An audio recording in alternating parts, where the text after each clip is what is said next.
अल्लाहुम्मा सल्लि अला मुहम्मदिन व अला आलि मुहम्मदिन व बारिक वसल्लम। तो नाज़रीन, जैसा कि मैंने आपको पिछली वीडियो के अंदर आपको बताया था कि कौन कौन से डॉक्यूमेंट्स रिक्वायर्ड होते हैं, तो उनमें सबसे इंपॉर्टेंट डॉक्यूमेंट्स था जिसके बारे अक्सर मुझसे पूछा जाता है, वो है लेटर ऑफ रिकमेंडेशन या रेफरेंस लेटर जिसे हम कहते हैं। तो आज हम उसके बारे में बात करेंगे। बेसिकली सबसे पहले जब आपने रिकमेंडेशन लेटर बनवाना है, सबसे पहले आपने जिस यूनिवर्सिटी में अप्लाई कर रहे हैं वहाँ पे जाके देखना है किस तरह का रिकमेंडेशन लेटर वो आपसे डिमांड कर रहे हैं। क्योंकि सम टाइम ऐसा होता है कि वो आपको जस्ट कहते हैं कि आप रिकमेंडेशन लेटर अपने प्रोफेसर से बनवा के दें, तब आपको ऐसा सिंपल रिकमेंडेशन लेटर चाहिए होता है। ठीक हो गया। लेकिन इस तरह का रिकमेंडेशन लेटर बनवाते हुए आपको एक ख्याल रखना है, ऊपर यूनिवर्सिटी का नेम और उसका लोगो वगैरह होना चाहिए। उसके बाद ये लेटर ऑफ रिकमेंडेशन है, अपने प्रोफेसर को भी आप कहेंगे तो वो भी उनके पास टेम्पलेट होगा। अदरवाइज आपके प्रोफेसर अगर बिजी हैं, उनके पास टाइम नहीं है, तो आप खुद भी ये टाइप करके उनके पास ले जा सकते हैं। तो ये आपने इस तरह का एक लेटर बनवा लेना है। नीचे अपने प्रोफेसर का नेम, उसका एफिलिएशन, उसका नंबर और उसकी ईमेल आपने लाजमी मेंशन करनी है। अब देखें, इसमें सिंपल सा लेटर है, आपने ज़्यादा लेंथी नहीं लिखना कि I am please to write this recommendation letter in support of mister Fakhar Mohammad Abbas. I have known for about a year as one of my master student. ठीक है, सर ने ये लिखा है कि ये मेरा मास्टर का स्टूडेंट रहा है, तो मैं इसको जानता हूँ। अब दूसरे पैराग्राफ के अंदर उन्होंने मेरे बारे लिखा है कि मेरी परफॉर्मेंस एकेडमिक कैसी थी, मैं क्लास में कितनी रैंकिंग पे था, मेरी क्लास के अंदर ओवरऑल जो मतलब एटीट्यूड था वो किस तरह का था, एनालिटिकल थिंकिंग मेरी थी या नहीं थी। तो ये आपका प्रोफेसर जनरल आपके बारे कोई भी व्यूज दे सकता है। ठीक हो गया। तो ये आपको दूसरे टेम्पलेट भी नेट से भी मिल जाएंगे, या आपके प्रोफेसर खुद भी आपको बेहतर एवेलुएट करते हुए दे सकते हैं।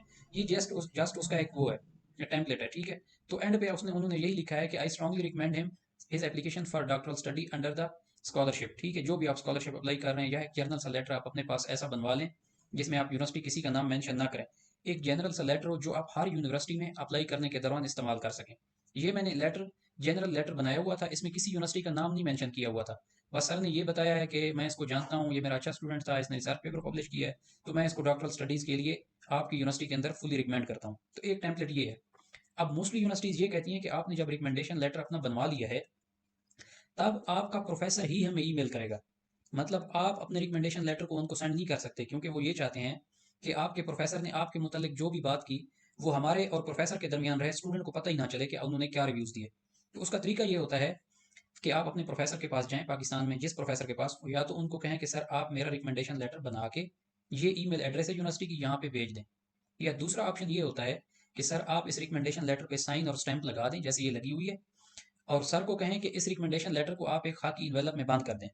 वो उसको फोल्ड करके आपके रिकमेंडेशन लेटर को इन्वेलप के अंदर बंद करके, इन्वेलप का मुंह बंद करके, इन्वेलप के जहाँ पे स्टैंप थी, जहाँ पे सील थी, वहां पे भी आपने एक स्टैंप लगवानी है और उसी टीचर के अपने साइन करवाने हैं, ताकि उनको इस बात का यकीन हो कि ये जो रिकमेंडेशन लेटर मुझे भेजा गया है, हमें यूनिवर्सिटी को जो रिकमेंडेशन लेटर रिसीव हुआ है, इसका स्टूडेंट से कोई ताल्लुक नहीं है, ना स्टूडेंट ने इसको देखा है, मीन्स डायरेक्टली प्रोफेसर से आया है और प्रोफेसर ने हमें भेजा है।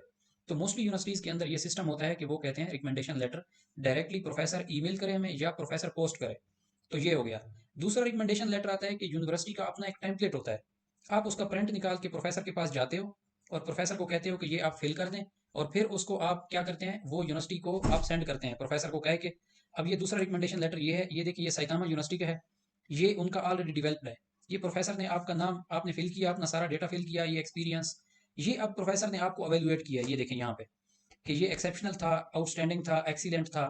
ठीक है, जो भी चीज़ थी, मतलब इसकी परफॉर्मेंस ओवरऑल क्लास के अंदर, ये प्रोफेसर ने आपकी क्या किया है, सारा इसको टिक किया है। उसके बाद एट द एंड प्रोफेसर ने आपको साइन कर दिए, यहाँ पे डेट मेंशन कर दी, तो आपने इसकी पिक्चर लेके स्कैन कॉपी करके, या आप अपने प्रोफेसर से रिक्वेस्ट करें कि सर इसको फिल करने के बाद, स्टैंप और साइन करने के बाद, आप डायरेक्टली यूनिवर्सिटी की वेबसाइट को, यूनिवर्सिटी की जो ईमेल गिवन होगी आपको, आप उस पर उनको क्या कर दें, फॉरवर्ड कर दें। तो आपका प्रोफेसर क्या करेगा, सिर्फ और सिर्फ उसको रिकमेंडेशन लेटर को ईमेल कर देगा। दूसरा प्रोसेस वही है, मैंने आपको बताया कि इस रिकमेंडेशन लेटर को हार्ड कॉपी में फिल करवाएं, फिल करवाने के बाद आप उसको इन्वेलप में बंद करें, इन्वेलप की सील लगाएं, सील लगाने के बाद प्रोफेसर के ऊपर स्टैंप लगाएं और प्रोफेसर के एड्रेस से खुद भेज दें, क्योंकि हमारे प्रोफेसर सम टाइम वो इतना टाइम नहीं होता उनके पास कि वो आपकी ईमेल, आपका रिकमेंडेशन लेटर खुद जाएं पोस्ट ऑफिस में जाके यूरोप या जापान वगैरह में भेजें। तो आप उनको कहें सर ये मुझे बस फिल कर दें, स्टैंप और साइन कर दें, इन्वेलप को भी सील करके उसके ऊपर भी स्टैंप लगा दें, तो वो आप खुद ही भेजें। तो ये था रिकमेंडेशन लेटर का तरीका, ये बहुत ही इंपॉर्टेंट है।